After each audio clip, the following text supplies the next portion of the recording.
طبی دنیا، صحت کی دنیا۔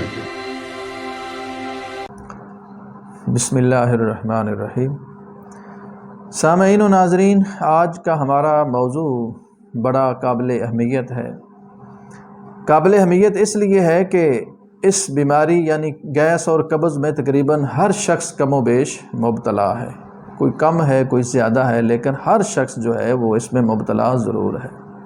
تو سب سے پہلے ہم بات کریں گے کہ اس کے اسباب کیا ہیں، اس کے محرکات کیا ہیں، اس کی وجوہات کیا ہیں اور اس کا علاج کیا ہے۔ ناظرین، اس کے جو اسباب اور اس کی جو وجوہات ہیں، اس کے اندر جو پہلی چیز ہے وہ ہے ہماری غذا کا غلط استعمال۔ ہم جو غذائیں استعمال کرتے ہیں، جو سبزیاں استعمال کرتے ہیں، جو سالن استعمال کرتے ہیں، وہ تقریباً اگر سارے کے سارے نہیں تو 90% ایسے ہیں جن کے مزاج میں گیس، قبض، تبخیر، ریا اور تذابیت کے اثرات پائے جاتے ہیں۔ جن کے اندر سر فہرست جو سب سے زیادہ گیس آور چیز ہے، جو ہم زیادہ استعمال کرتے ہیں، وہ ہے چاول کا استعمال۔ چاول کا استعمال بہت زیادہ پیٹ میں گیس، قبض، تبخیر، ریا اور موٹاپے کا سبب بنتا ہے۔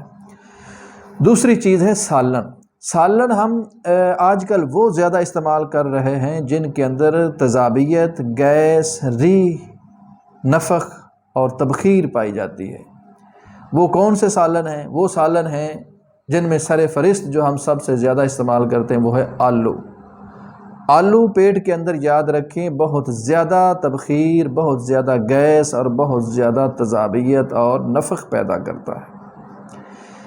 اس کے علاوہ آلو، گوبھی کا استعمال، چنے کی دال، بڑا گوشت، پکوڑے، سموسے، ٹکے، کباب، برگر، شاورمے، یہ ساری کی ساری جو چیزیں ہیں یہ تذابیت پیدا کرنے والی ہیں، یہ پیٹ میں گیس پیدا کرنے والی ہیں، قبض پیدا کرنے والی ہیں، تبخیر معدہ پیدا کرنے والی ہیں۔ اس لیے ان چیزوں کا استعمال ہمیں بہر صورت ترک کرنا ہوگا۔ ایک اور جو وجہ آج کل گیس اور قبض کی زیادہ تر پائی جاتی ہے وہ یہ ہے کہ جو ہم سبزیاں اور پھل استعمال کرتے ہیں وہ تقریباً سارے کے سارے زہریلی ادویات، زہریلے سپرے اور زہریلی کھادوں سے تیار ہوتے ہیں۔ تو ان کے اثرات کو کم کرنے کا طریقہ جو میں نے پہلے بھی اپنی ایک ویڈیو کے اندر بتایا ہے وہ یہ ہے کہ جو بھی آپ پھل یا سبزی استعمال کریں تو اس سبزی اور اس پھل کو 15 سے 20 منٹ تک پانی کے اندر ڈبو دیں اور اس کے اندر 1 چمچ بائی کارب یعنی میٹھے سوڈے کا ڈال دیں۔ 20-15 منٹ تک اس کو اسی میں ڈوبا رہنے دیں اور اس کے بعد اس پھل اور سبزی کو نکال کر دھو کر پھر استعمال کریں تو کافی حد تک جو اس پر ادویات کے اور کھادوں کے اور سپرے کے جو زہریلے اثرات ہوتے ہیں وہ کافی حد تک ختم ہو جاتے ہیں۔ ایک اور وجہ جو پیٹ کے اندر گیس، تبخیر اور ریا کی وجہ بنتی ہے وہ یہ ہے کہ ہم لوگ کھانا کھانے کے فوراً بعد لیٹ جاتے ہیں۔ کھانا کھانے کے فوراً بعد لیٹنا یہ بھی درست نہیں ہے، یہ بھی گیس اور قبض کا سبب بنتا ہے۔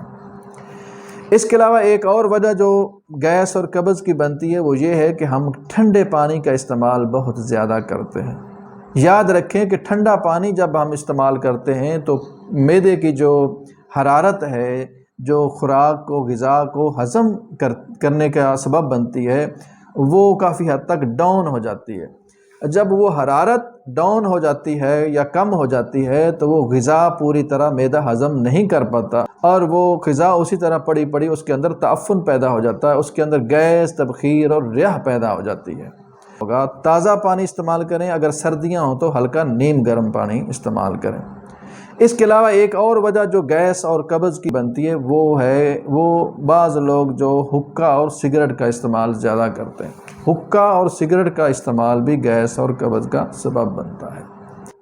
ایک اور وجہ جو گیس اور قبض کی بنتی ہے وہ یہ ہے کہ اکثر لوگ میں نے دیکھے ہیں کہ وہ روٹی سالن کے بغیر کھاتے ہیں۔